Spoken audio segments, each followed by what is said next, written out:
Considering home security? Consider this. For 140 years, ADT has helped stop more crime than any other home security company. The yard sign isn't just a sign, it's a line in the sand. It's no wonder 5 times more people choose ADT to protect their homes. Visit ADT.com to learn more. For license information and terms and conditions, visit ADT.com. Glad you're with us. Golic and Wingo on ESPN Radio and ESPN2, presented by Progressive Insurance.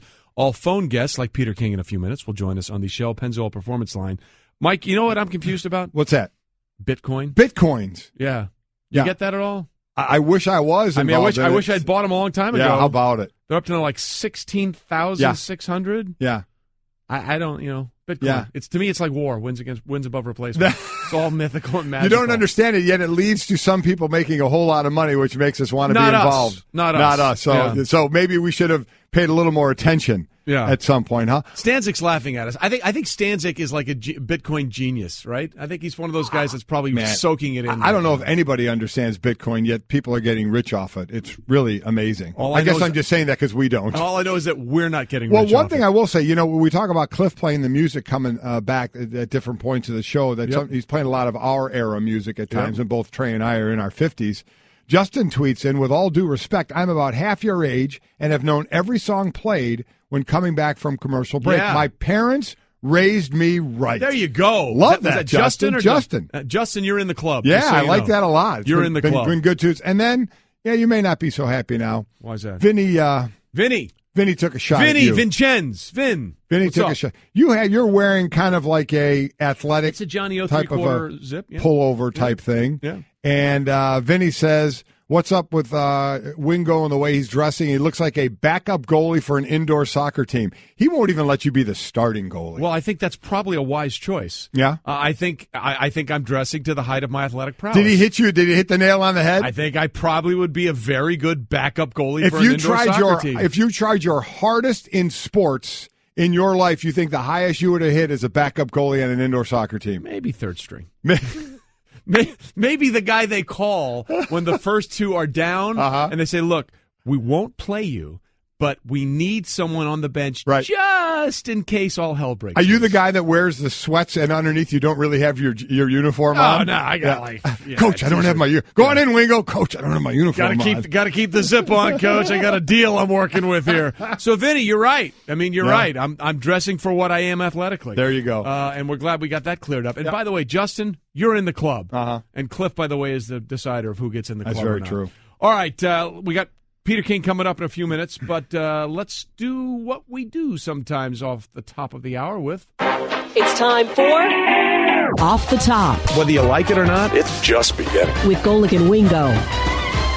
All right, we start off the top with a change at the top of the front office for the Cleveland Browns. Former Chiefs general manager John Dorsey has been named the new GM of the Browns and will be introduced at a news conference today. Going to be interesting, and again, we'll ask Peter King about Absolutely. this, is the Rooney Rule, which not only affects coaches but management position as well, to interview minorities for the job. And Cleveland has said they have satisfied this. Now, is it that Sashi Brown was a VP, not a GM? Can they get around? We don't know what their explanation is for that, but they certainly had their eye. And as many people would ask, why are you firing a guy right now? You're firing a guy now because you know he's not going to be there at the end of the year, and there are other teams out there looking for people in the same position you want, i.e., in this case, the Giants, and in different years it's different teams. So you want to try and get your guy, and they've obviously had their eye on John Dorsey. John Dorsey is the scout's scout type of guy, where Cleveland had gone to the type of Moneyball thought process. Right. John Dorsey is really anything but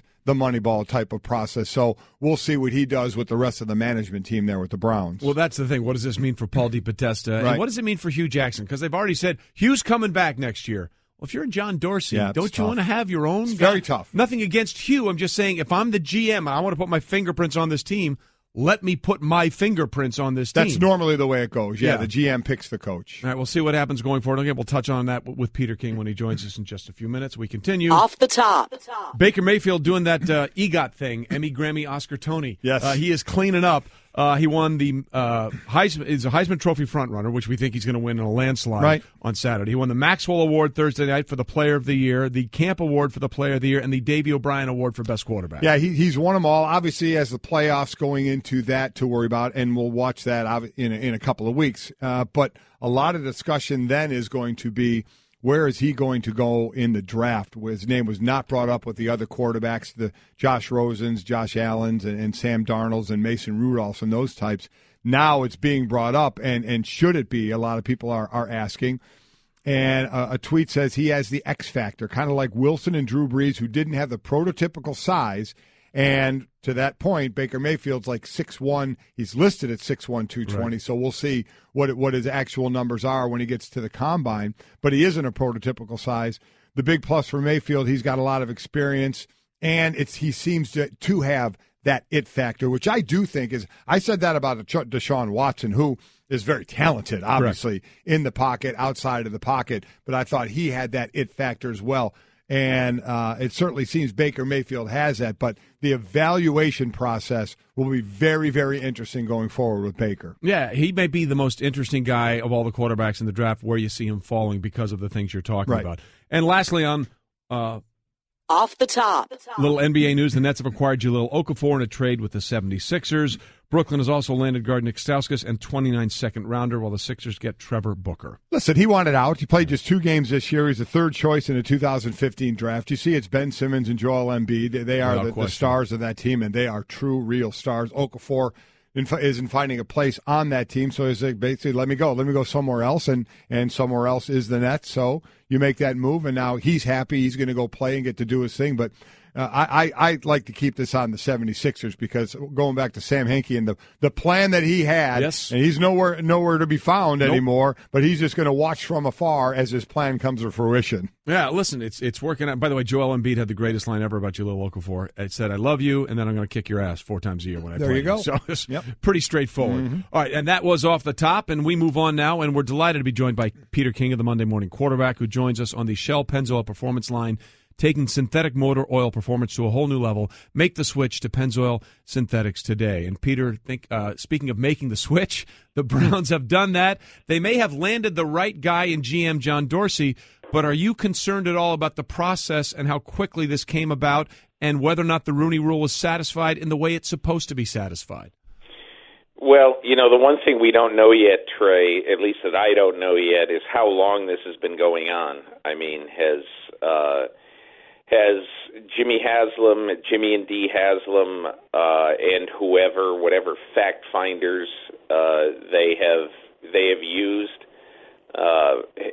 did they do 10 interviews, 2 interviews, 1.5 interviews? We just don't know yet. So, I mean, we'll find out today when Jimmy Haslam speaks what exactly he says about whether a minority candidate was involved here, and then we'll be able to make a judgment. I don't know that we can make a judgment right now. Going forward with Dorsey and knowing the type of GM he is with the scout blood in his system, and knowing the direction Cleveland was going this year, we put the term Moneyball somewhat with it. Is that completely now done, do you think, or will there be a combination of, or do you think Dorsey basically cleaned some house in the management division? That's a great question, Mike, and I think when I first heard that Dorsey was involved yesterday, the one thing I thought was, and I don't just mean you personally, but I mean the people of Cleveland, the classic football fans, the Mike Golic family, will really love this appointment, because that's what John Dorsey is about. The last time that I saw John Dorsey was in his office in Kansas City in a little building right next to Arrowhead Stadium where the Chiefs have their facility. And he was sitting in a dark room watching tape, and he took some time out to talk to me. And to me, that is John Dorsey. Okay, I'm going to talk to you, but I need to get back to my tape.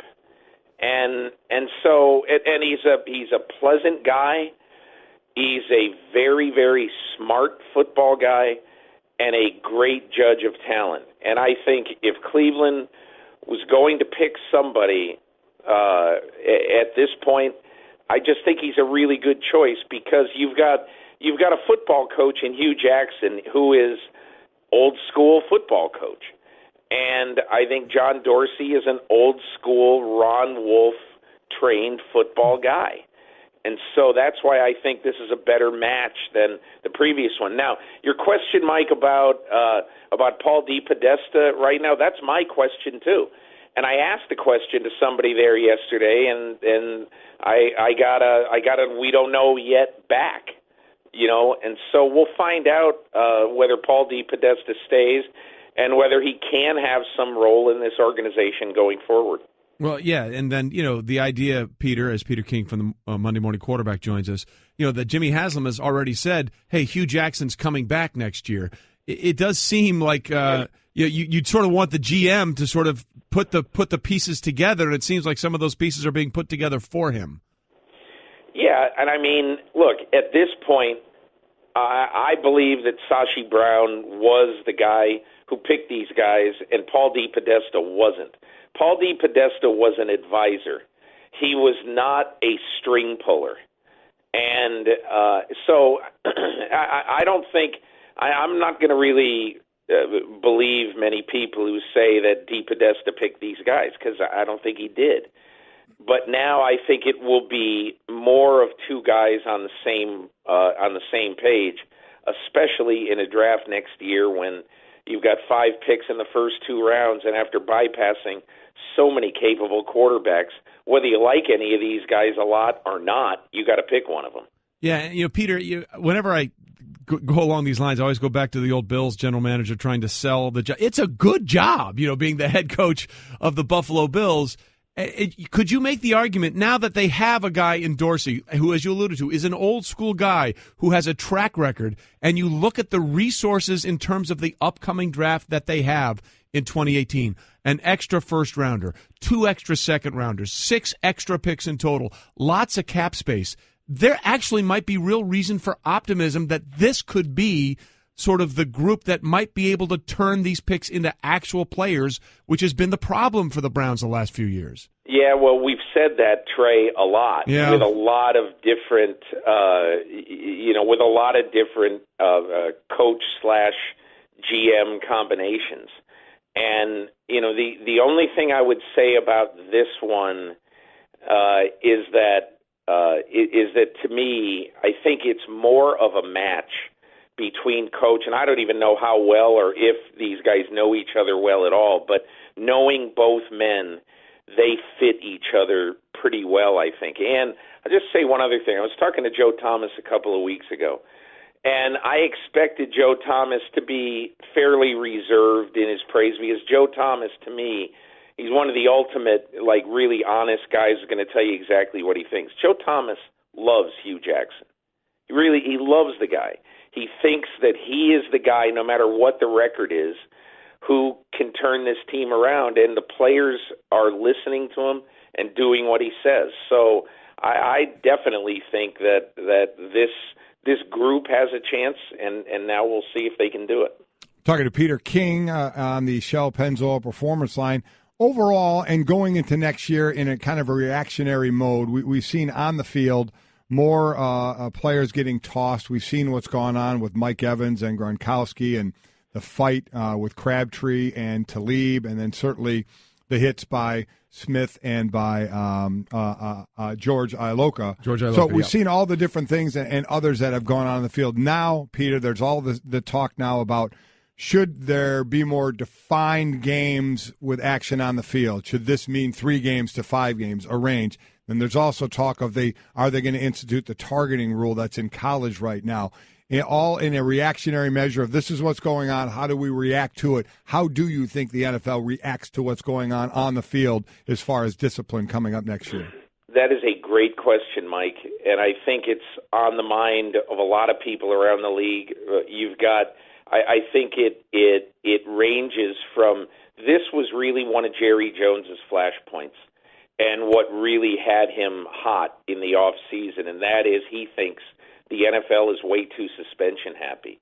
A 1-game suspension in football is equivalent to a 5-game suspension in the NHL or NBA, or a 10-game suspension in Major League Baseball, and that the suspensions are given out too willy-nilly. Now, I think we're entering a very interesting point of NFL history, which is a time that more and more parents around the country are watching the NFL, and if they decide it's too violent, they're not going to let their kids play. And that's just the way life is right now, and the NFL has to respond to this. They don't have to be scared by it, and football is not going away, but I think they have to be cautious and they have to be responsive to the fact of people who want to see JoJo Smith-Schuster standing over a guy who may be unconscious and laying on the ground and taunting him while one of his own teammates is laying in the hospital and he has no idea whether he's ever going to walk again. The optics of that, not to mention the idiocy of that, is pretty high, is pretty bad, I should say. So, the NFL obviously is going to be concerned, but I would agree. I think there needs to be a more well-defined and not so week-by-week approach to how players are suspended. Yeah, Peter King with us on Golic and Wingo on ESPN Radio and ESPN2. Peter, you alluded to it after the Monday night game with those hits on the Monday morning quarterback. What are you saying to parents who say, do we want our kids playing this game? And it is sort of Mike Mitchell had that epic rant that he went on after that game, and I think that was a little bit I don't want to say upsetting, but because these are rules that the NFL's tried to implement over 5 or 6 years now. I can remember, Peter, when they first put out Ray Anderson, who's now at Arizona State and has just poached Herm Edwards away from us. Thank you very much. When he was head of the officials, put out that tape and said, "Look, this is a hit. This is a clean hit. This is not a hit, and this is a bad hit." And we had Channing Crowder saying, "Look, this is my helmet. If you give me my helmet," at that point, a linebacker for the Dolphins, saying, if I'm going to use it as a weapon, we're still, it's sort of a little unsettling that 6-7 years removed from that, we're still having to let people understand, no, that's not what that's for. That's something that's a protective piece of equipment, right, and we need to do things differently now. Well, I think the one thing that players and look, if I were a player and I accidentally I was going to tackle somebody, he lowered his head and we went helmet to helmet. It's one of those things like with a baseball pitcher. When a ball absolutely seriously just slips and you hit a guy either in the helmet or wherever in the face, and it's a terrible thing and you didn't mean to do it, it doesn't matter. You still did it. And it's the exact same thing that the NFL is going to maintain. If you hit a defenseless player helmet to helmet, you are responsible for that. You're either going to get heavily fined or suspended. That's just the way the game is going, and I think for long-term efficacy, intelligence of the game, that's the way the game should be going. Well, we'll see if that continues to be in that trend. Peter, as always, we appreciate you being with us. And we hear, by the way, you're a fan of the music of the show. So I love the music of the show, Trey. I'm sure that you picked it out, didn't you? No, it's all Cliff. That's all Cliff. But Peter, Enfield, Connecticut's own Peter there King, you go. by the way. Peter, thanks for being with us, my Peter. friend. Thanks, guys. Peter King with us on the Monday Morning. See, Cliff's club just continues. He is. To grow. It's exactly Cliff's right. Club. That's what we're going to call it. Everybody growing in the club. We're all playing in Cliff's club. There you go. All right, so we've talked about this a lot, but there's something that's going to happen this weekend for the first time that's pretty cool. There's not a lot of college football games this weekend, obviously, but the biggest one is the Army-Navy game. And for the first time this year in the Army-Navy game, we have something that's never happened before. One of the cadets, Simone Askew, will perform one of the final checks on the Army's 4,400 members of the Corps of Cadets. Then she will lead them onto the turf in the ceremonial march on as first captain, the first African-American woman to hold the highest student position at the military academy. And again, first captain, basically what that is, she's the public face of the academy's student body. She is representing them. And as Trey mentioned, the first African-American woman to hold that honor. So, and when I was playing with the Eagles, and we played at the Vet, and that game would be at the Vet on a Saturday, whether we had walked through that morning or we had walked through before we took off for an away game, we would always stay around and see the beginning of that. And it's an incredible thing right there. And for Askew she grew up loving the military schools and always wanted to be part of them. She broke barriers as the first African-American woman to be named first captain. 37 years after the current four-star general Vincent Brooks became the first African-American to hold the position. That same year, Pat Locke became the first African-American woman to graduate from the academy, which admitted its first class of women in 1976. So it's just a fantastic honor for someone who has always loved the military academies and now is living that and what she wants to do. So what a great moment for her, for all the academies out there, and for all of us. I think it's a very, very cool thing. Absolutely. I'm looking forward to the game. And actually, there could be snow at the Army-Navy game this weekend, which would be great. But more on ask you, after she serves her term as first captain and graduates this spring, all she's going to do is head off to Oxford in September, where she's hoping to complete 2 one-year master's programs as one of 32 Rhodes Scholars selected nationwide. So in other words, we're all living in her world. Yeah, the rest of us are way below what Simone Askew is doing. So congratulations to her. Absolutely. Look forward to seeing that honor this weekend. And then, of course, continued success as she goes on to be a Rhodes Scholar. Coming up, Week 14 in the NFL, including a showdown between the top 2 picks in the 2016 draft, Jared Goff and Carson Wentz.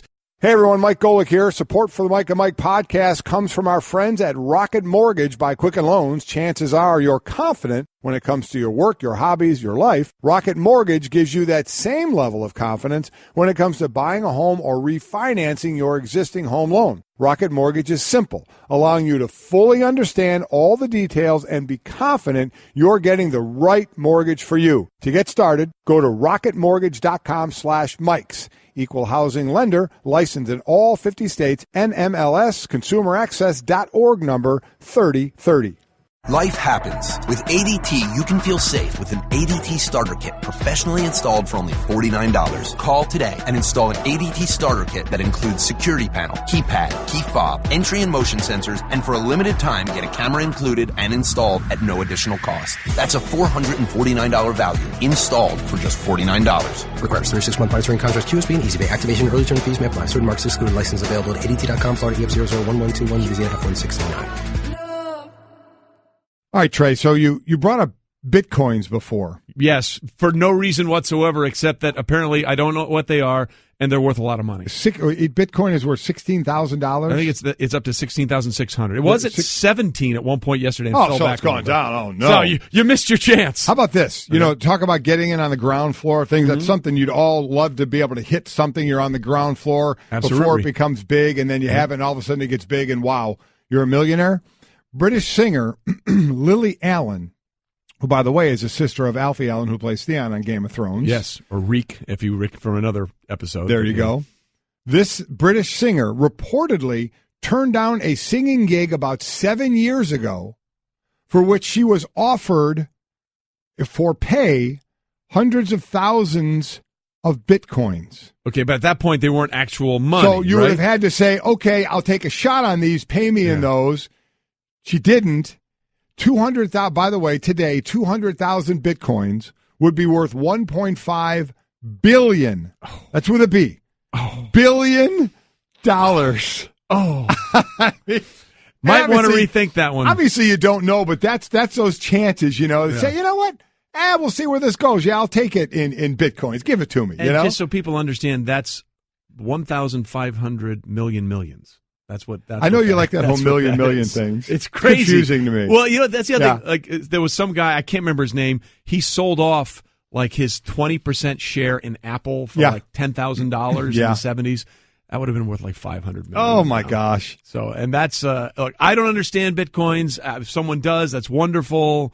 It would have been great to say, "Hey, Bitcoins are worth $16,000," and you go, "Oh man, you know what? I remember about 7 years ago, I did this gig. I think I got about 100,000. Let me go look it up. Yeah, somewhere. You pull. Well, that's like that movie Holes that came out, and they found the box with all the AT&T shares in it and all that kind of stuff. Okay, you just stumble into gazillion dollars. Wow, that's good fantastic. For you. Well, you know what? Maybe she can make it. No, there's no way you make it. No, you're not making it. No, you're not. You're just going to have to kiss that one goodbye. Mm-hmm. All right, we are Golic and Wingo on ESPN Radio and ESPN2, presented by Progressive Insurance.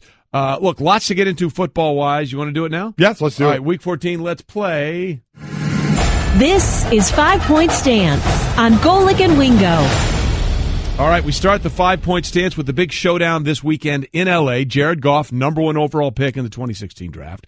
Carson Wentz, 2nd overall in 2016 draft. The 7th pair of quarterbacks in the common draft era to be taken 1-2 in the same year. It will be the 8th time in that era that those quarterbacks face off against each other. Although, Mike, let's be clear, they're actually not facing off against each other. Yes, they are not facing off against one another. So they're facing off against other defenses. And in this case, you're going up against Goff is going up against a 3rd-ranked defense in the league in Philadelphia. So certainly a big test for him. He's been the bigger story, obviously. Carson Wentz, we saw him play well last year, and he's taken it to that next level. Goff, we were ready to kind of put aside, but we just love what they've done with the offensive line. Gurley even more involved in the passing game, and certainly and getting more weapons on the outside, and then Goff. This is one of the top games, obviously, this weekend to look forward to. It's only one game, but for Philadelphia, which really is battling Minnesota now, who plays Carolina, for that top spot in the conference. This is where you are now as the last quarter of that season goes. Are you a bad team looking to look at other players and just finish out the string? Are you fighting for that playoff spot, whether it's division or wild card, or are you trying to get the road through the Super Bowl to run through your building? And that's exactly where Philadelphia is. Well, look, they're in real danger if they lose this game. They were 10-1, had a 9-game winning streak. They lost up in Seattle. If they drop another one, there's a real good chance that they could go from being the number 1 seed to the 3 seed. Yeah. And so that would change things dramatically for them. By the way, according to the Elias Sports Bureau, Sunday's Eagles-Rams game will be the second matchup since the 1970 AFL-NFL merger between two teams averaging at least 30 points per game this late in the season, and the first since 1983 when Washington beat the Cowboys 31-10. And ironically, or interestingly, or coincidentally, however you want to put it, both teams are averaging the exact same number, 30.1 points per game. Isn't that something? Yeah. And Carson Wentz does a great job of escaping, and the Rams' defense is better at pass rushing than stopping the run. So it would really, and this isn't rocket science, for Philadelphia. It's not Bitcoin science either. There you go. To get that running game going to help for that play action, because if that Ram D-line could just kind of pin their ears back, they're tough to block. Yeah, and that was the issue in Seattle. They didn't quite get the running game going, and Seattle was able to get after Wentz, even though he made some great throws. All right, we continue on our 5-point stance. The Patriots can clinch their 9th straight AFC East title with a win or a Bills loss or tie, which will extend their NFL record for most consecutive division titles. A win would also clinch their 8th straight 11-win season, which would pass the Colts for the longest such streak in NFL history. Listen, there's not a ton to talk about here. They're the best team in the AFC right now. Glass half full, you want to say about Gronk. He gets a week to rest. Yeah. Gronk's still obviously a great player who did a very dumb thing. He's going to sit a game. So for New England, they're doing what we give them credit for doing. We were surprised early on when they lost 2 games at home, but we're like, if a team can figure it out, it's the New England Patriots. And that's exactly what they're doing. So not really a lot to digest here. And by the way, what's the common theme here? 8th straight 11-win season, which would pass the 2003 through 2009 Colts. What do those teams both have in common? Stability and excellence at quarterback. Yep. Tom Brady and Peyton Manning. By the way, 5-point stance brought to you by Geico. 15 minutes could save you 15% or more on car insurance. Visit us at geico.com or call 1-800-947-AUTO. We continue with our 5-point stance. The 1992 Chargers, as we have said, the only team in NFL history to make the playoffs after an 0-4 start. They finished 11-5 that year. But now the 2017 Chargers are now 6-6, tied, and it's a 3-way tie right now for the AFC West lead after starting 0-4. According to the Football Power Index, the Chargers have a 38% chance of making the playoffs. They finish Washington, at Kansas City, at the Jets, home for Oakland. Yeah, listen, this is the team where we talk about it's not where you start, it's where you finish when you're peaking at the right time. Phillip Rivers continuing to do his thing. Just 7 interceptions to go with the 21 touchdowns. Melvin Gordon showing the versatility, being able to stay on the field, but then showing the versatility that we thought he could, that we all thought he had coming into the league. And boy, Keenan Allen, he has really, really been something for them. So you give a lot of credit to this team. Just kind of. It's always the team, or they've always been that team. Rivers down late in the game, ball. Can he get this team to victory too? They've just watched the other team slide right back on down to them. So it's right there for them. So if you're a team like Oakland or Kansas City, are like, hey, okay, no matter what happened, forget it.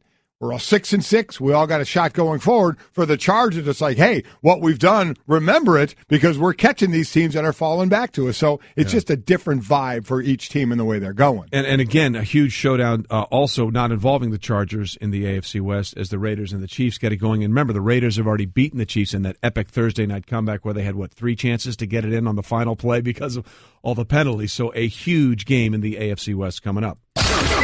Continuing the 5-point stance, Case Keenum is second in the league in total QBR, 75.4 out of 100, which is the ESPN-based metric, trailing only Deshaun Watson at 81.8, but obviously he hasn't played for a while. Keenum was last in the league with a 37.5 total QBR last season. Now, listen, what he's doing, obviously, it's been fantastic. He's making himself a ton of money right now, no question about that.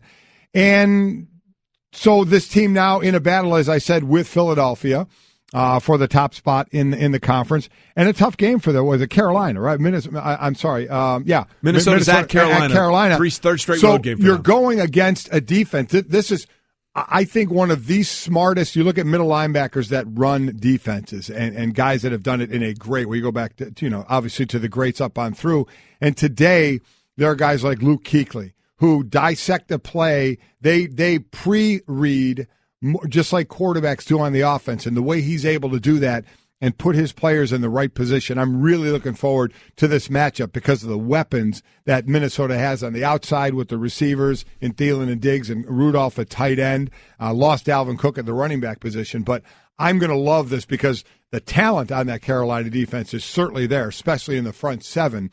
But the way Luke can break it down, that to me is a great matchup. The quarterback pre-snap read to get your team in the right position, and the linebacker pre-snap read to figure out what they're doing and get them in position. I'd say great. Just watch before the play. Watch the quarterback talking. Watch Kuechly pointing and talking to everybody. It's just, this is when all the study during the week, when all the practice and all the game film, this is when it all comes to fruition, about 10 seconds to 5 seconds to 3 seconds before a play, and then 1 second after the ball is snapped until everything is declared. Look, Teddy Bruschi says it all the time on NFL Live. If you take your eyes off the ball, you may learn something about football. And you're talking about that with Luke Kuechly. That's exactly right. Certainly the case. You can't overstate this enough. Case Keenum is really the third-string quarterback, or was the idea of being the third-string quarterback for Minnesota. And he's on an MVP pace. He really is. And yet every week he's just the starter for next week. So I mean, what does a guy have to do to get a little more solidarity backing? But he's been playing great. And we finish up our 5-point stance with our football power index. Gives the Browns a 40% chance of winning Sunday against the Packers.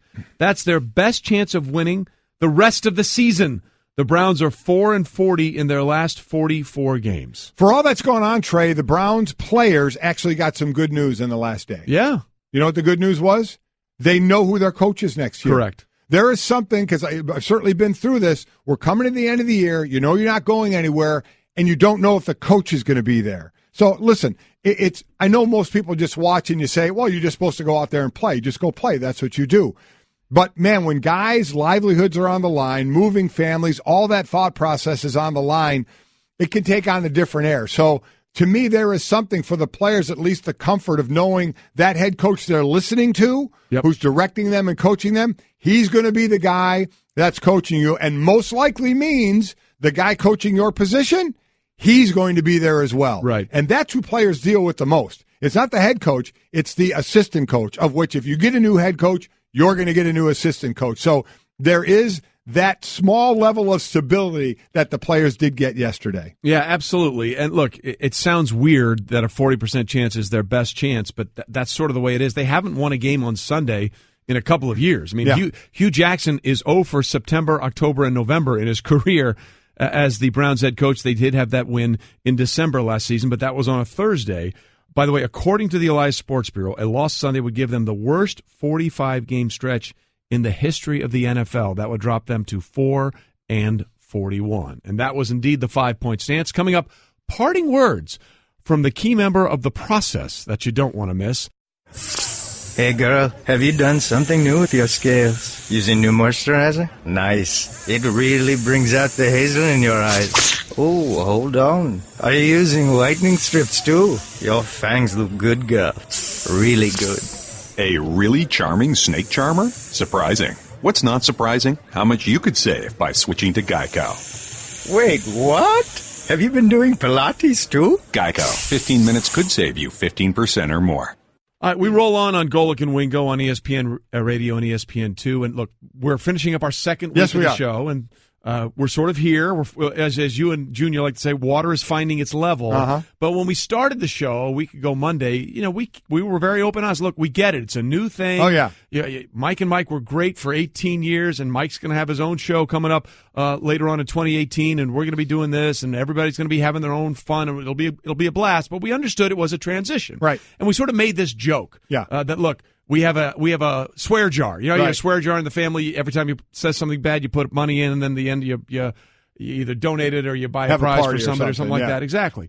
So we made this joke that we had a Mike and Mike swear jar, that every time somebody said Mike and Mike instead of Golic and Wingo, we'd put money in the swear jar. And we've been pretty good about it, right? Very, very good. Yeah. Big fella, it's time for you to put some in the jar. That's dollarshaveclub.com/Mike. Back after this, Mike and Mike. You said Mike and Mike. I mean, and I said it so just naturally. Yeah, it was just rote behavior. Because you kind of said it one time. I almost said Mike, and I stopped. But we caught ourselves. Yeah. I almost said it one time and caught myself. That was just a natural Mike and Mike. Look, it's like, what do we talk about with athletes and golfers? Muscle memory. Yeah. Okay, it's hard. Change is hard. Wow. So we understand. That was something. That was very, very good. So we have the initial swear jar. Yeah, there you go. Situation. That's it. Well, what are we saying every time? It's $1,000. It's you know what? It's 10,000 bitcoins. There you go. It is. That's dollarshaveclub.com/Mike. Back after this, Mike and Mike. You said Mike and Mike. In your defense, though, the promo code for that read was Mike. So does that make you feel better? It was. Does that make you feel better? Yes, it was. So no, it doesn't. Okay. I just tried for you. Put money in the jar. Putting money in the jar. We'll get 16,000 bitcoins in there, which will be worth $33 billion by the end of the day. Okay, we talked about this a little bit. The Sixers have had so many of those high draft picks. They got rid of one of them. The Nets have picked up Jahlil Okafor in a trade with the 76ers. Brooklyn also lands guard Nick Stauskas in a 2019 second-rounder, while the Sixers get forward Trevor Booker.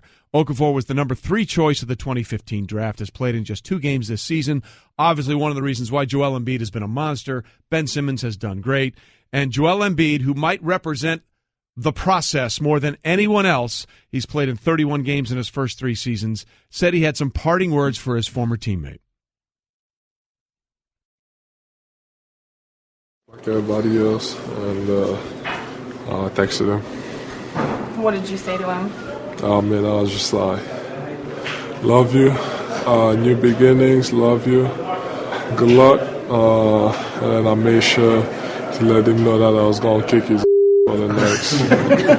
I don't know, we play them 4 times a year, so I made sure to let him know that like every year 4 times I'm going to kick his.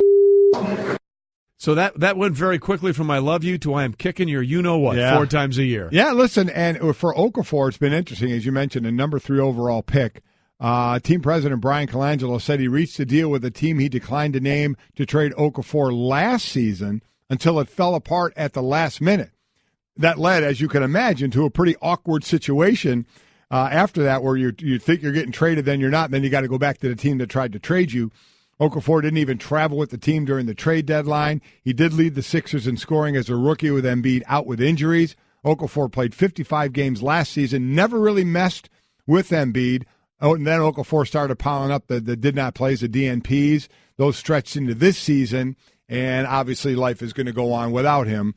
As Brett Brown, coach, said, he can now go play basketball again, which is true. He's going to get new life to go play ball there and kind of do his thing. But Embiid, I love Joel Embiid. He's a national treasure already. Absolutely. Right? He's phenomenal. Dude, he's that athlete of today, which is an athlete of today, big and can do anything. And then he is fantastic on social media. I mean, he just absolutely is. So there's nothing not to love about the guy. By the way, did you see the picture of him next to Jose Altuve at the Sports Illustrated Person of the Year Awards? It was amazing that they're both dominant athletes in their chosen profession. Really incredible. And there's no way one could do what the other one is doing. Yeah, that's exactly right. It was hard to believe that those were 2 from the same species. Yeah. I mean, it was 2 of the best in their sports, quite the contrast. But Embiid wild. is a lot of fun, and we'll see if Jahlil Okafor, as you said, can get it going for the Nets. All right, 1 more hour to go here on Golic and Wingo. Coming up, we got Scott Frost, who went undefeated at UCF and now is home at Nebraska, his alma mater. He'll join us next, plus Jalen Rose in the next hour. That's all ahead on not Mike and Mike, but Golic and Wingo. Stay with us on a Friday. Computer, execute 12.4p operation. Optimizing algorithm. Running encryption packet alpha. Night. Oh, I don't feel so good. What is it, computer? Is it hot in here? It feels hot in here. I feel a little clammy. I should lie down or something. A computer with a virus? Surprising. What's not surprising? How much you could save by switching to Geico. Those oysters Rockefeller were a mistake. Geico. 15 minutes could save you 15% or more. Considering home security? Consider this. For 140 years, ADT has helped stop more crime than any other home security company. The yard sign isn't just a sign, it's a line in the sand. It's no wonder 5 times more people choose ADT to protect their homes. Visit ADT.com to learn more. For license information and terms and conditions, visit ADT.com. Golic and Wingo on a Friday morning. Glad you're with us on ESPN Radio and ESPN2. We are presented by Progressive Insurance. All phone guests join us on the Shell Pennzoil Performance Line. Today, by the way, we should point out the final day of V Week. So if you can, please join ESPN and the V Foundation in its fight against cancer. Visit v.org/donate. And again, it's important to get this point right.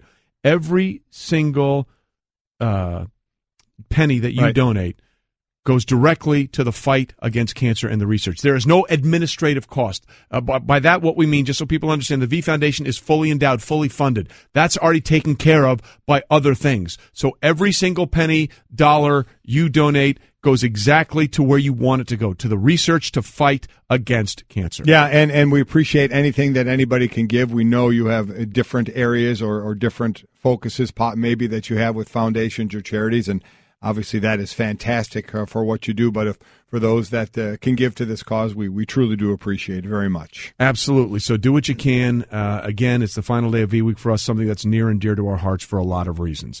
All right, lots to get to in this final hour. Scott Frost, the new head coach of Nebraska, his alma mater, will join us, talk about the transition from UCF, the undefeated season, and his choice of shoe attire at the awards last night. And I have a first question for him. I'm going to make him decide what he was most excited about, and I'm going to give him 3 choices. I don't even want to know what they are. I know. I'm not going to tell you. Okay. I want to soak that in at the exact same time. And Jalen Rose will join us at the bottom of the hour, talk about what's going on in the NBA, the hot streak for the Cavaliers, what to make of the trade, and what he thinks about Joel Embiid and what the future is for the Sixers now with that and Ben Simmons, and hopefully they get Markelle Fultz back sooner rather than later. But there was a big game in the NFL last night, and essentially it kept the Atlanta Falcons in the playoff hunt, but more specifically in the hunt for the division title. Yeah, it did. They get the 2017 win over Deion Jones had the final interception. It was a great interception as Drew Brees was trying to get that game winner into Josh Hill, the tight end. And you see that tight end going down the middle in the end zone and the quarterback trying to get it up high there to him. It was a nice attempt, but Deion Jones just a fantastic pick to seal that one as Matt Ryan throws 3 interceptions, 2 his fault, 1 not, and he's now 2-0 when his team when he throws 3 interceptions. It's just amazing.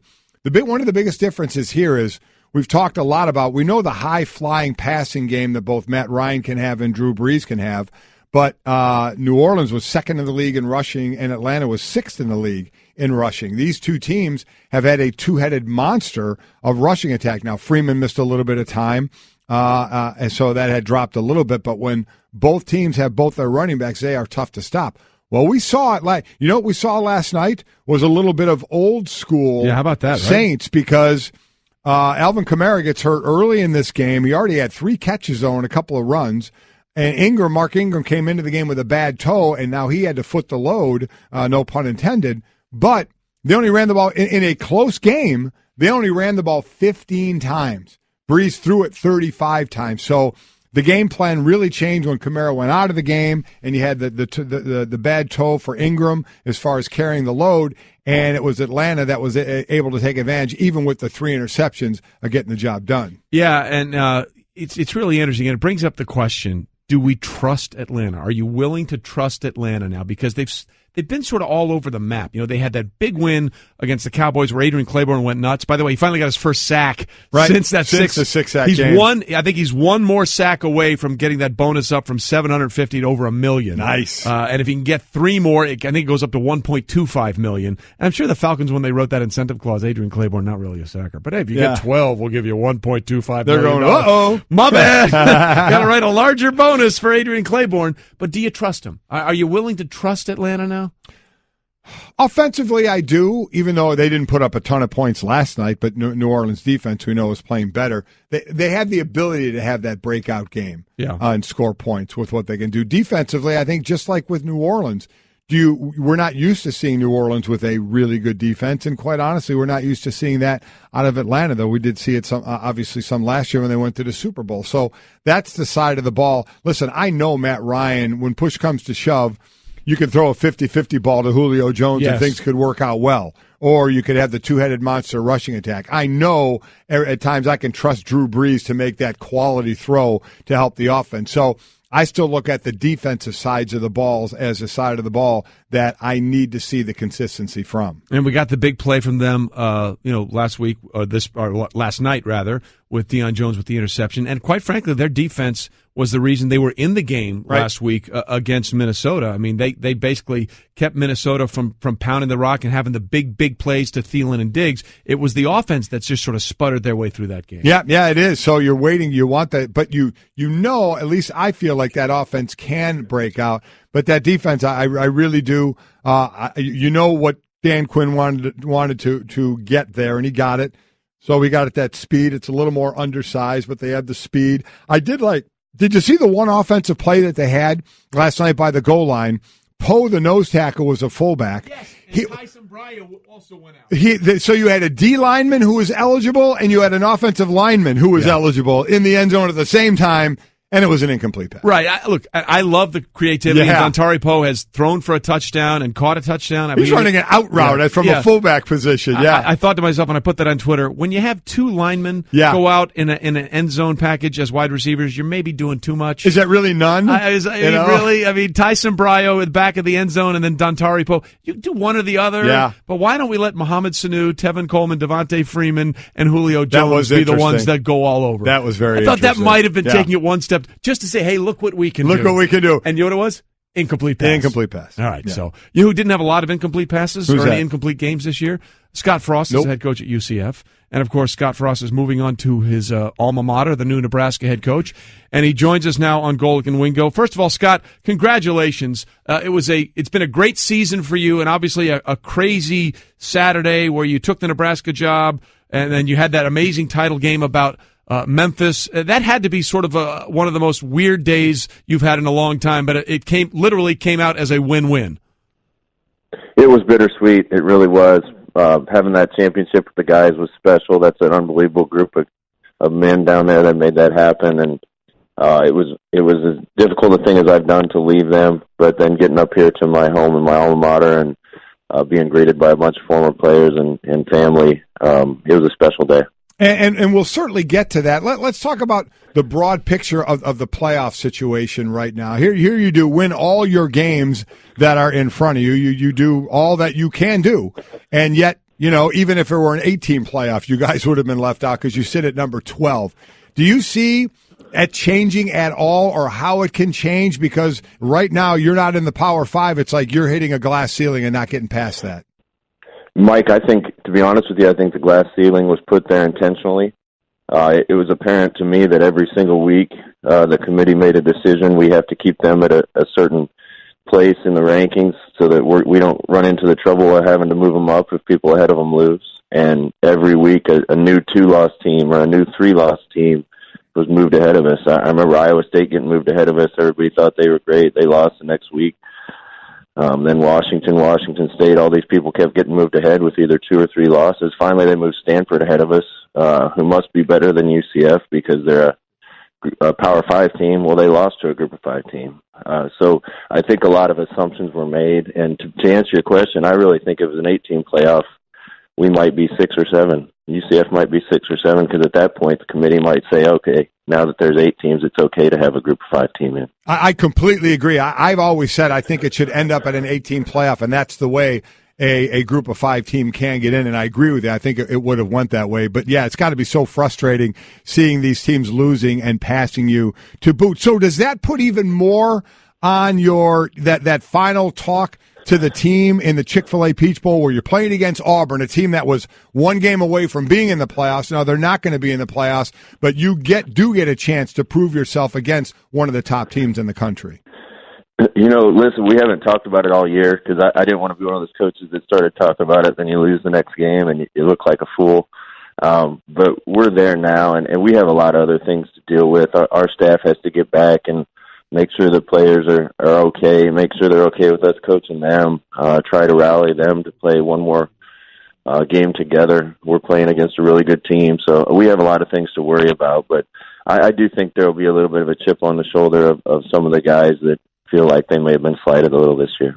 Scott Frost with us as he is now making the transition from being an undefeated coach at UCF and getting them into a big bowl game in the Chick-fil-A Peach Bowl against Auburn, and now coaching his alma mater. It's always a discussion that comes up this time of the year, Scott, when coaches make that transition and make that change, and a lot of coaches and a lot of people feel like coaches don't do that the right way.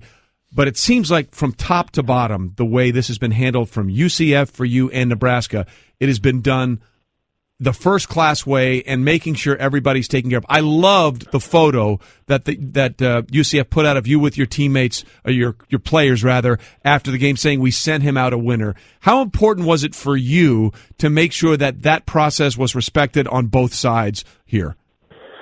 It was really important, and what I was going to make sure I did was do things the right way. My priority was the players there. We tried to keep it all off their plate as much as we could to try to help them win games. The coaches remained focused on the games we had to win down there, and we did a good job finishing the season. My next priority was to make sure that the staff was taken care of, and I gave them all an opportunity to decide whether they wanted to come here with me or not. I watched a lot of other coaches take the next step and get jobs, and they leave people behind, and they say, you were good enough to help me win there, but you're not good enough to help me win at my next one. And like I said, my priority was the players first, and then making sure that my staff that helped us be 12-0 was taken care of. Scott Frost, the new coach at Alabama, joining us now. He's your Home Depot Coach of the Year. Alabama? I'm sorry, no, I say Alabama. My fault. Wow. Scott, just so you know, he's had a rough morning. He also referred to our show as Mike and Mike. So I did. It's not just you. I want you to know That's that. still weighing on my mind. You are certainly not coaching at Alabama. Some guy named Saban is probably going to be there for a little while. So Scott Frost going to his alma mater in Nebraska. What did you say, and how difficult was it when you did tell the team? I mean, we know all the report. We saw how it went. The reports were out there. Todd McShay asked you on the field and such. But when you finally had a chance to talk to your team of how difficult that was. Well, it was one of the most difficult things I've ever done, Mike. And it was a tough decision. I had such a good relationship with UCF and the players there. My wife loved it there. We liked living in Orlando. It really was a tough decision. And when I finally made the decision, it was the week of that championship game, and we tried to keep the players focused and the coaches focused, and decided the best way to tell the team was after the game. So we won the game and celebrated, and I called the team back in to the team meeting room about an hour and a half later and cried when I told them, and then had a bunch of people, a line of players come in and thank me and tell me goodbye, and that was difficult. That's a special group of kids. You don't go from 0-12 to 12-0 unless you have a special group of human beings, and those guys will be one of my favorite teams as long as I live. Scott Frost with us here, the new Nebraska head coach. You won the Home Depot Coach of the Year, and by the way, got major raves for your shoe wear. Yeah, the Yeezys. How about that? Well done. A lot of people took notice of that, so tip of the cap to you on that one. But Scott, I just want to be clear: is it locked in stone that you will be coaching UCF in the Peach Bowl, or is that still something that's being negotiated? No, we want to do it. We just got to make sure that both sides are okay with it and we can work it out. It's touchy, and there's no good way to break up. a lot of our staff is up here in Nebraska recruiting already, and our kids are down there, and they're hiring new staff, and there's new people in my office, and we just got to make sure all those things are worked out. Got to make sure UCF honors their commitment to take care of my assistants with the bonuses they've earned, and that they're being compensated for it. And there's a lot of things to work out, but our heart is with those kids, and those kids deserve the best chance they can possibly have to play well against Auburn, and I think that's with us going back to coach them. Yeah, let's. I was going to say that's a decision I'm sure that's going to have to be made pretty soon. We heard Nick Saban talking about with Jeremy Pruitt, their coordinator that's going on to coach at Tennessee, about kind of doing both. And sometimes, Scott, they say when you try and do both, you're not doing either, instead of just kind of concentrating on one. So as far as like a decision on that, and the best interest of the players, I'm sure, as you would agree, needs to be first and foremost here. So when do you think all that will be ironed out? I think today, tomorrow, this weekend. Right now, our plan as a staff is to go back down and have practices this week. Regardless of what happened, we would have taken 1 week off. UCF's players played 12 straight weeks because of the hurricane early in the year and losing our bye week, so they needed some time off. And our plan for a New Year's Bowl would have been to practice 3 times this next week, and that's what we intend to do right now. So now you go back home to Nebraska, where you won a national championship in '97. Actually beat Peyton Manning in Tennessee. You smoked them in the Orange Bowl that year. I think it was 42-17. So you go back there. So what will be the first order of business to talk to a team there that was 4-8 last year and looking to really get back to what they were? There's a lot of messages I want to send to them. The first is we're going to have fun, but we're not going to get there without a lot of hard work and effort. And I think we managed to do that at UCF while enjoying being around each other and having as much fun as anybody in college football.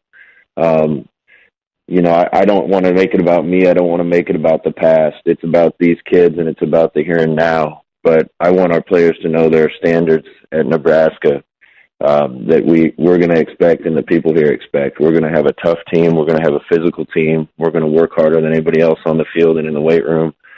And we're going to have a lot of fun doing it. And those are the kind of things that the people in Nebraska stand for and the program stood for when I was here. And like I said, it's about these kids in the here and now, but those things are never going to change. Certainly going to be, I would imagine, a lot of fun to go back and coach your alma mater where you had such success. So this brings me to my question. What were you most excited about? Winning the national championship in Nebraska, going 13-0, winning that last game against Memphis, winning the conference, going 13-0, or knowing that you're a huge Cubs fan when the Cubs won the World Series? Oh, man, that's tough. Actually, one of the Ricketts brothers called me this year during the season, and that was a thrill for me, too, being a Cubs fan. But you mentioned all those 3 things, Mike. I had my first son a little over a month ago, and I know you're getting to work with your son now, and the most special thing that could ever happen to a guy. So as good a year as this has been, that's definitely the highlight. I would imagine so. Just wait till he gets to be 28 and doesn't listen to you anymore like mine does. That sits next to me in the show. Then you may have a different thought. Hey. That's obvious watching the show. Yeah. Hey, Scott, if you make it to 28 and he's not listening to you, that's a win. Mine stopped at like 14. Normally there will be a time. Good to know. Just tell it. There's a time where they hang on every word you say, and they think that you know everything. And then when they start to get a little older, they suddenly think you don't know anything. You know what? It's kind of like freshman year to senior year, what they're going to think of you, huh? Yeah, exactly. Well, Scott, we appreciate you getting up early with us. Congratulations on a great season and the award for Coach of the Year, and best of luck at your alma mater in Nebraska. I appreciate that, guys. Love the show. Keep doing what you do. Thanks, Scott. Appreciate it. We talk a lot about this in this transition time, and you have how Jimbo Fisher handled the transition, and Willie Taggart, who seems to make this a yearly occurrence. Yeah. Again, 4 bowls that his teams have been eligible for. They only coach them in 1. Yeah. The way Scott Frost, UCF, and to Nebraska's credit, Nebraska have managed to try and make this as smooth as possible is the way you always want to see it happen. And the main thing, because sometimes it can't be smooth. I get it. Sometimes, like in that UCF Memphis game, the report came out during the game. Right. So that makes it a little tougher. Todd McShay has to ask that question. Anybody at any network is going to ask the question at that point. And I love Scott Frost's answer. I'm going to go celebrate with my team. I thought it was a great answer, but it muddies the water a little bit. But the bottom line, as I've always said, is that coach somehow, some way has to communicate with that team. And whether the cat gets out of the bag or it's before it happens, that there is some sort of settlement, and sometimes there's players that walk out of there still mad at the coach for leaving. Right. I think there's more. That's always going to be. You're never going to get 100% on anything. But you have to talk to that team, and it all certainly seemed to work out there for Scott. I don't think anybody was shocked he was going to take this job in Nebraska, and the way the both schools handled, you're right, was done very well. And honestly, for all the things that he's done and all the things that he said, what impressed me most about Scott just there, he says, I want to make sure that the school that I'm leaving honors the commitment they had to my coaches about getting their bonuses. Right. I mean, that tells me that whether it works or not is always subjective, but they have the right guy to see if it can work in Nebraska. Right, exactly. And we wish him all the best going forward. And rocking the Yeezys, the younger generation, very impressed. Very impressed with Plus, the I shoes. had him coach in Alabama. There you go. Well, you had the show back to what it was for 18 Filling years. Up the swear jar. You're doing great so far today. Thanks a lot. Appreciate it. You're making things easier for me. Friday, right? Which I appreciate. Oh, it's a Friday. No question. Coming up, we got the top 2 picks from the 2016 draft facing off in the NFL this weekend. And we've had that in the NBA last night, Simmons versus Ingram. We'll get to all of that coming up. Hey everyone, Mike Golic here. Support for the Mike and Mike podcast comes from our friends at Rocket Mortgage by Quicken Loans. Chances are you're confident when it comes to your work, your hobbies, your life. Rocket Mortgage gives you that same level of confidence when it comes to buying a home or refinancing your existing home loan. Rocket Mortgage is simple, allowing you to fully understand all the details and be confident you're getting the right mortgage for you. To get started, go to rocketmortgage.com/Mikes. Equal housing lender, licensed in all 50 states, NMLS, consumeraccess.org number 3030. Computer, execute 12.4p operation. Optimizing algorithm. Running encryption packet alpha 990. Oh, I don't feel so good. What is it, computer? Is it hot in here? It feels hot in here. I feel a little clammy. I should lie down or something. A computer with a virus? Surprising. What's not surprising? How much you could save by switching to Geico. Those oysters Rockefeller were a mistake. Geico. 15 minutes could save you 15% or more. Rolling through the final half hour on Golic and Wingo. Glad you're with us on ESPN Radio and ESPN2, presented by Progressive Insurance. And again, all phone guests appear on the Shell Pennzoil Performance Line. Jalen Rose is going to be joining us in just a few minutes, but it came up again last night after the loss. There were a bunch of injuries. I think 6 players went out injury-wise for the Saints.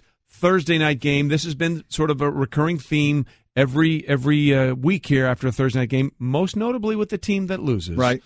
This is what Drew Brees had to say about why there were so many injuries. It's 100% a product of playing on Thursday night. Do you understand what guys' bodies go through, in a game, and then to have to turn around 4 days later and to play? I mean, look at the injury studies. They're off the charts. So is this smart as it pertains to guys' health and safety? No, absolutely not. Listen, Drew is one of the most respected guys out there, no doubt about it. No we know question. He's walking into Hall of Fame, but he's flat out wrong there. I mean, he's just stating a wrong stat.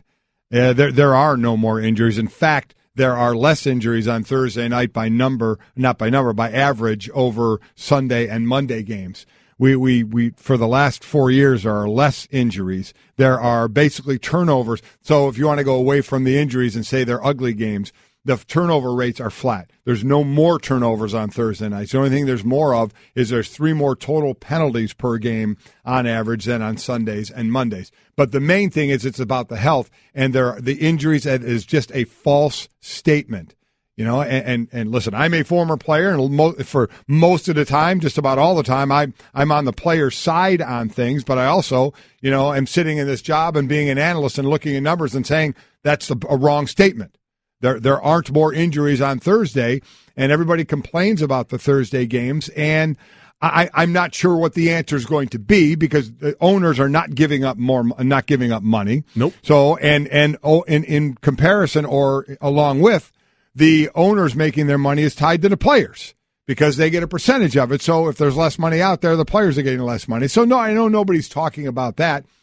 And we're getting a lot of feedback, Trey. And most people say, why don't they just put the bye week the Sunday before a Thursday game for every team that plays on a Thursday? Well, you'd have to adjust it. It's possible to do, but you'd need a second bye, basically, is the way to make it work. And look, I'd be fine with that. And look, I'm sure people are going nuts on you about this. And that's fine. No one is saying that it's not difficult. Right. Okay. No one is saying, Mike's not saying it's not hard, but there's no statistical evidence that shows you, I think it's over 4 years is what we're talking about here, right?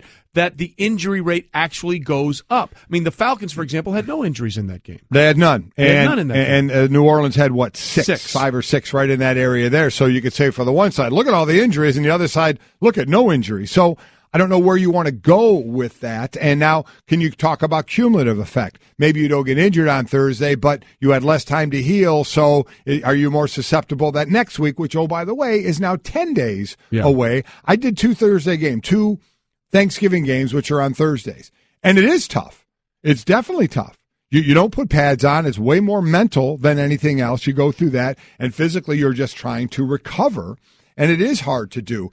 But I think too much is being made of, the safety aspect. And this, when there's no data that says it's any worse to play on Thursday night. Right. You're hearing it mostly out of the teams that lose and saying this is one of the reasons why that they're losing. I just don't buy it as much. And the teams play just one game on Thursdays. Now, Dallas played 2, but it was Thursday to Thursday. Right. So it was still a normal week in between. So I'm just not as crazed about this for a guy who did play a couple of Thursday games, and teams will do it once as far as having only that 4 days in between. So I am just not as caught up in it as, oh my God, nobody thinks about the safety of the players. I don't know how they're doing it when there's no data that shows that it's damaging them anymore. Again, then the question becomes, is it oversaturation? Well, not really, because according to the research, the number 1 rated show on television right now is Sunday Night Football. And then I think 5th is Thursday Night Football. Yeah. So no, 3rd is Thursday Night Football. I think 5th is a post-game show. So I mean, it's ridiculous. Yep. So we'll see what happens with that going forward. We got a few more of those left. Delighted to be joined now by Jalen Rose on Golic and Wingo. How you doing, brother? Congratulations! I've been watching the show the last 11 days. Yes. You guys are doing a terrific job. Thank you. 11 days in. What a role we got going. Only a few thousand more to go. And one quick question before I want to derail the whole topic. But no worries. No, go ahead. We do that ourselves. Why can't they just give everybody a bye week before they play a Thursday game? You would probably you'd have to go back to 2 byes to make it work from week 1 to week 16. It's possible. They did 2 byes. My last year in the league was 93. They did 2 byes then. And I'd be all for that. Correct. I'd be all for that. Now, let's see what the reasons are. I think it's a great solution. Now, I'd have to look at the other side of it, of why they would say we don't want to do it. But if you did go to 2 byes, you absolutely could do something like that. The NBA, when they see healthy players rested on national TV games, guess what they did? They moved the season up 2 weeks. Yeah, they did. Exactly. They eliminated that off the top. Just a suggestion. All right, so let's talk about what we've seen with Cleveland. They obviously got off to that horrible start. Now they have a chance to go for a franchise record 14th straight win tonight when they take on the Pacers. However, their opponents during this 13-game winning streak, win percentage below 400 for the season. So what do you make of what we've seen out of this 13-game winning streak? It does mean something to win 14 straight games regardless of the competition, because during the 82-game schedule, there are scheduling losses that are built in, whether it's back-to-backs, whether certain players have dealt with injuries or not. But I attribute this to LeBron James in his 15th year has gotten better at basketball. I remember earlier in his career, he was so used to handling the ball like a point forward, facing and dribble driving, that when he shot a jump shot, you were like, thank you. Even if he made it. Now his post game is better. His 3-point shot is better. He's getting to the basket and finishing over the top a lot better. So that improvement has now allowed Kevin Love to fall in line from going to being the number 3 option to the number 2 without Kyrie Irving, getting his double-doubles, shooting his threes, playing the 5. The second unit has now gotten balanced with Dwayne Wade handling the ball, him scoring. So the Cleveland Cavaliers, I think, have gotten overlooked in the dynamic of so many people ready to just crown the Golden State Warriors champions this year. If Isaiah Thomas comes back and he's a function of the player that he was last year, that averaged almost 29 points, I would say that the Cleveland Cavaliers are eye to eye with the Golden State Warriors as it relates to who's going to win it all. What on the court with Isaiah Thomas is going to make this team better? Is part of it going to be that LeBron will have to handle the ball less, with the age on his legs? I mean, how does that dynamic going to work? I think the thing that Isaiah Thomas brings to the table is that he's herky-jerky. So all of a sudden he got the ball. Kyrie Irving is smooth. He's like a luxury vehicle. Right. Isaiah Thomas is more like a stick shift. They both still get you where they have to go. But what happens with a guy like that, he has unlimited range. He could get you 15, 20 points in a quarter. And all of a sudden now it's not as much pressure on LeBron James to score the ball, put up big numbers, especially late because Isaiah Thomas was terrific in the fourth quarter. It balances their lineup, legitimizes their starting five when you get Tristan Thompson back as well. Hopefully they get Derrick Rose back with the second lineup. Now they have two legitimate teams, and I think they have more depth than the Golden State Warriors overall. Golic and Wingo presented on ESPN Radio and ESPN2 by Progressive Insurance. All phone guests join us on the Shell Pennzoil Performance Line. Jalen Rose is here in person. So we've talked a lot about Isaiah Thomas coming back from his injury and what that may mean to the Cavs. What about Kawhi Leonard? The Spurs now are 17-8 on the year. Spurs, go! Without their best player. Yeah. Reports are that he could return as early as tomorrow. Obviously, this quad injury, a lot more serious than people thought. How dangerous are they at full strength to not only the Warriors, but also the hot start that the Rockets have been off to? You're a smart man. Well, here's what ends up happening. By the way, that's the first time and last time that will ever be said on this show. Very true. So clip it off and save it. Thank you. Because here's what ends up happening. We get so excited about the flavor of the moment, and rightfully so. The Golden State Warriors, they're the defending champions. They deserve their praise. The Houston Rockets, they've been consistent over the last few years. I think James Harden and LeBron James are going to go neck and neck for MVP, though I don't talk about that award before, probably February. But with that being said, the San Antonio Spurs have only 8 losses without what I consider a top 2 or 3 player in the entire game, Kawhi Leonard. Once he comes back, if he's able to play at that level, they will be in the conference finals. Wow. Okay, so I don't know if that means. So who's out in your mind? Who would be out then? The Warriors or the Rockets? They will be there, and we all know this. We all know that they're going to be there. And what I've seen from the San Antonio Spurs is what is growing now in Boston. If you gave Danny Ainge, Doug Collins taught me this word, some sodium pentothal, it's truth serum. Truth serum. And you asked him, who would you take, Kyrie or Brad Stevens? Who do you think he picked? I don't know, but I want to know the answer. He picked Brad Stevens. Wow. Because the things we're saying about the Boston Celtics this year and Kyrie Irving, we actually said about the Celtics and Isaiah Thomas last year. Right. Because they were the number 1 seed then also. So San Antonio has been that standard bearer, and I think when Kawhi comes back, they're going to be dangerous. So we're talking about a lot of the normals, Cleveland, the Warriors, San Antonio. The team that is so much fun to watch because Ben Simmons is incredible. Yes. Joel Embiid is incredible. They're sitting at 13-11, so they can be certainly a playoff team this year. But how long before you think this team can challenge? I think they'll start to challenge when you see other veteran all-star players in their own right decide that they're going to go sign and play in Philadelphia. Even though they have Joel Embiid and Ben Simmons, terrific young players, I've talked about them for the last couple of years. Now it's great to actually see them out there on the floor performing. Covington is an underrated three-point shooter that doesn't get a lot of props. We'll see if they sign J.J. Redick, who's on a 1-year deal in the offseason. But playing in the East, when you have 2 all-stars like they're going to have this year, that puts you in the conversation to be around 4 or 5.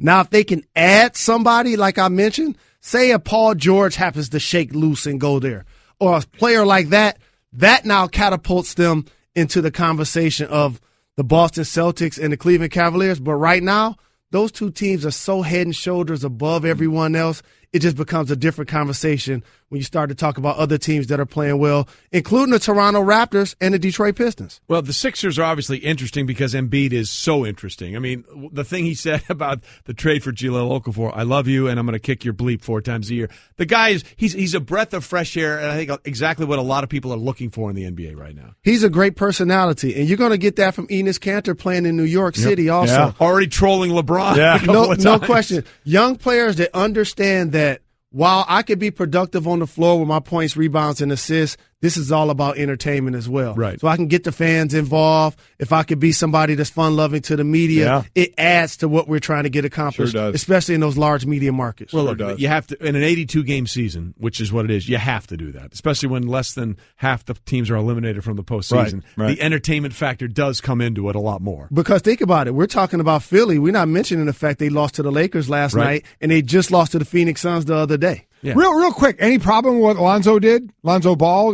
dishing back. We have the percentages out there. He's driving the baseline. Everybody collapsed. It's a 44% chance he can make that. He kicks it out to a guy for a 33% chance to make the three. He made the three. They won the game. I appreciate what Second Spectrum brings to ESPN, and I remember using them on NBA Countdown. But that wasn't a 44% shot, him driving baseline, if you've been watching him play all year. Yeah, that's true. Okay, number one. And number two, when he goes up to shoot it, one or two of those guys are going to actually contest that shot, if not block that shot. And three, his confidence as a shooter is so very low. Right. So you give up a good shot in the corner, you drive baseline to your strong hand, your right hand, and you hope they help. Please help, please. Please, I don't know what I'm going to do in this baseline. Oh, he's wide open. There you go. Yes, now you shoot that thing. Not you now. And now I get the assist, and Magic tweets that I need to play with that tempo every night. Hashtag I did my part. Jalen, we appreciate you being with us. Thank you. Thank you. Appreciate the love. Here's what's coming up on ESPN Radio this weekend. Vikings at Panthers. Good game there. Coverage starting at noon Eastern. Then at 4 Eastern, it will be the Titans at the Cardinals. Golic and Wingo powering through on a Friday morning. You mentioned it in the last segment. There really are, starting last night with the game between the Falcons and the Saints, a boatload of good games this weekend. You have the Raiders and the Chiefs, both at 6-6, tied atop the division in the AFC West. You have the Vikings and the Panthers, which is also a great game. You've got Seattle and Jacksonville, also a very good game. And that Jacksonville game is interesting because you alluded to it a little bit in the last segment. Russell Wilson, he probably won't win the MVP, but he should be on a very short list. Absolutely right. I mean, again, we said this all week, and I'll say it again, 30 touchdowns offensively for Seattle. Russell Wilson has had a hand in 29 of them, 26 touchdown passes, 3 rushing touchdowns. Only 1 offensive touchdown, J.D. McKissick, did not come off the arm or feet of Russell Wilson. And the way they play is scramble for your life because the offensive line has had their issues, and Russell go make plays. He's going to have to do that against the Jacksonville Jaguars team. That's exactly how they want you to play because they believe in their front seven and their ability to dominate anybody, and that's the strength of that defense. Now, granted, they got Boye and Jalen Ramsey as great corners, but they want to get after the quarterback. They have the most sacks of anybody in the league. We always talk about strength-on-strength matchups. I think this strength-on-weakness matchup will determine this. Completely agree. They have 11 different players that have a sack on that defense, so it's not just coming from Calais Campbell leads the way with 12.5 sacks, but they have a number of guys that can get to the quarterback. And by the way, when you say 45 sacks, then you double that or triple that to the number of pressures. Correct. So again, it's getting Russell Wilson to move, which he is so good at. But Jacksonville may have the ability to cover that up a little bit. So that's a big feather in the cap of Jacksonville. Though every week, man, Russell Wilson just puts on that cape and is able to do it. He does it against this pass rush, this defense, man. He may jump and vault himself to the top of that MVP race, which we think is him, Carson Wentz, Tom Brady is probably the top 3 Maybe right now. some Case Keenum votes in there, but probably not. Although they should be. Yeah, and that leads us to the Vikings and Panthers. Real questions here. Do you believe the Panthers can find a way to get something going against that Vikings defense, which travels? They went to Atlanta last week and shut down the Falcons. Love the Vikings defense. Again, we're talking about a Vikings team with an offense and a defense, both in the top 5. So, but that defense, I just love what they're doing. They're holding teams to under 78 yards a game running the ball. Yeah. So they're doing so well with that. Again, a physical, smart defense as well. They don't get caught out of position an awful lot. So this is another one, and we keep talking about Carolina and what Christian McCaffrey has done. He's brought a new dimension, just like we thought he would, to that offense. Not running the ball as much, but catching the ball out of the backfield. Then you always look at Carolina and Cam Newton. How is he going to play? Is he going to play kind of his freelancing, running way, and just kind of, throwing caution to the wind and just doing his thing. That's when Carolina is at its best. That means maybe Cam doesn't have the long career you always want, but the best Carolina is going to be is when Cam is doing that type of thing. All right, so that should just about wrap it up for us here on a Friday on Golic and Wingo. Again, we all have better days than others. Scott Frost, the new coach at Alabama, joining us now. He's your Home Depot Coach of the Year. Alabama? No, it wasn't Alabama. It was Alabama. Nebraska. And then, there was also this. That's dollarshaveclub.com/Mike. Back after this, Mike and Mike. You said Mike and Mike. I love that in the back with you. So we're all learning. We're all getting to this process as we finish week 2 on Golic and Wingo. Unfortunately for us here at ESPN, it's also the last day that you'll see Herm Edwards on our air. Yep. He came here in January 2009. He's one of my favorite people to work with at all time. We'll miss him. And Herm, as you go to your new endeavor, just remember. You play to win the game. And he'll win a lot at Arizona State.